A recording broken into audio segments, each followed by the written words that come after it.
यदि group D भर्ती waiting का आपको भी है इंतजार तो आपके काम की होने वाली ही ये खबर। सभी को राम राम नमस्ते, सभी का मोस्ट वेलकम, हार्दिक स्वागत, हार्दिक अभिनंदन आपके अपने परिवार कला सब यूट्यूब चैनल में। आइए जान लेते हैं क्या बड़ी अपडेट ग्रुप डी वेटिंग से जुड़ी हुई निकल कर सामने आ रही है। और आप इस वीडियो को ज्यादा से ज्यादा शेयर अवश्य कीजिए ताकि सरकार के कानों तक ये खबर अवश्य पहुंच जाए। आइए देख लेते हैं जिले के क्या दिया गया है। यहां पर देखिएगा, जिले के ग्रुप डी अभ्यर्थियों ने सीएम के नाम डीसी को सौंपा है ज्ञापन। जी हां, सीएम तक अपना ज्ञापन पहुंचाना चाह रहे हैं जितने भी बेरोजगार युवा हैं। ग्रुप डी भर्ती में इंतजार है 1 नंबर से, आधा नंबर से, 2 नंबर से, 3-4 नंबर से रह रहे हैं भर्ती में शामिल होने से, और वो वेटिंग लिस्ट का इंतजार कर रहे हैं। आज से पीछे ऐसा होता आया था कि जब जब भर्ती कोई कंप्लीट होती थी उसकी वेटिंग लिस्ट उससे साथ आया करती। इतिहास में पहली बार ऐसा देखने को मिल रहा है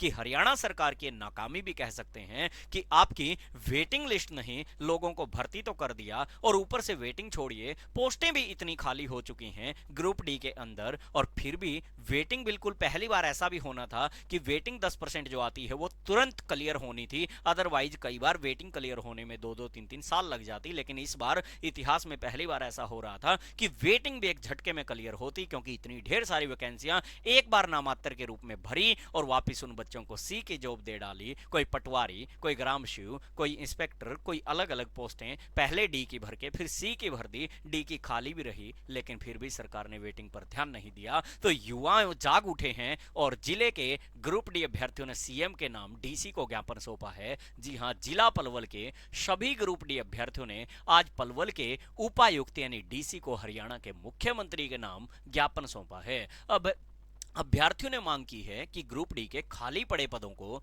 शीघ्रता से भरा जाए ताकि बेरोजगार युवाओं को रोजगार मिल सके। और ज्ञापन सौंपने पहुंचे अभ्यर्थियों ने बताया कि ग्रुप डी के हजारों पद सीईटी ग्रुप सी का रिजल्ट आने के बाद से खाली पड़े हैं, लेकिन फिर भी सरकार द्वारा अब तक इन भर्तियों को पूरा नहीं किया गया है। उन्होंने आगे ये भी कहा कि वे बार बार अपनी मांगों को लेकर के प्रशासन तक पहुंचा रहे हैं, लेकिन अब तक कोई ठोस कार्रवाई नहीं की गई है। और मैं सरकार से अपील भी करूंगा और हरियाणा कर्मचारी चयन आयोग से भी अपील करूंगा, क्योंकि इलेक्शन फिर दोबारा हो रहे हैं, नगर निकाय निगम के आपके चुनाव दोबारा हो रहे हैं, और आप सिर्फ ये जुमला तो फेंक रहे हैं कि हम बहुत जल्द सीईटी के फॉर्म भरवाएंगे, बहुत जल्द सीईटी लेंगे, लेकिन मेरी हरियाणा सरकार और कर्मचारी चयन आयोग से ये अपील रहेगी कि उन बेरोजगार युवाओं के साथ इतना जुल्म, इतना अत्याचार मत कीजिएगा। कम से कम उनको तो भर्ती कर डालिएगा कि आप जब नया सीईटी लेंगे तब लेंगे, लेकिन उससे पहले कम से कम ये सुनवाई तो अवश्य कर दीजिए। यदि आप इलेक्शन में जीतना चाहते हैं तो कम से कम इस वेटिंग लिस्ट को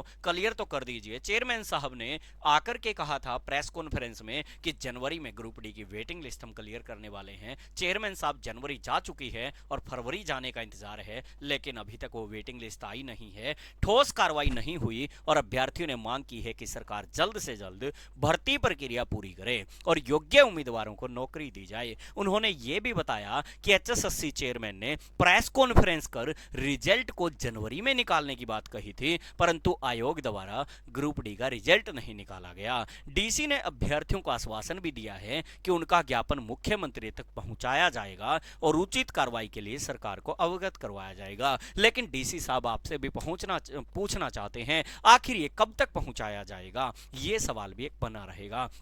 तो मैं हर एक उस युवा से अपील करूंगा कि गुजारिश भी करूंगा कि जो भी ग्रुप डी वेटिंग से जुड़ा हुआ है और जिसको उम्मीद है कि 2-3-4-5 नंबर से रहा है, ढेर सारी वैकेंसियां खाली हैं, कम से कम 10,000 प्लस वैकेंसियां खाली पड़ी हैं। 13,000 पोस्टों के नाम पे ढिंढोरा पीटा था, लेकिन उनमें से 3-4 पोस्टें ही रियल में भरी हैं, 10,000 के करीब पोस्टें खाली हैं। और हरियाणा सरकार से गुजारिश और हर युवा से गुजारिश है, वीडियो को इतना ज्यादा शेयर कर दीजिए। ज्ञापन पता नहीं कब पहुंचेगा ना पहुंचेगा, लेकिन एक ज्ञापन देते हुए शानदार दिख रहे युवा सीधा सीएम तक इस वीडियो के माध्यम से पहुंच जाएं, और कम से कम सीएम साहब हमारी इस बात को सुने कि आगे अभी इलेक्शन भी जीतना है, तो कृपया करके इस लिस्ट को जल्द से जल्द जारी किया जाए। Okay, take care, bye bye, thank you, best of luck सभी को।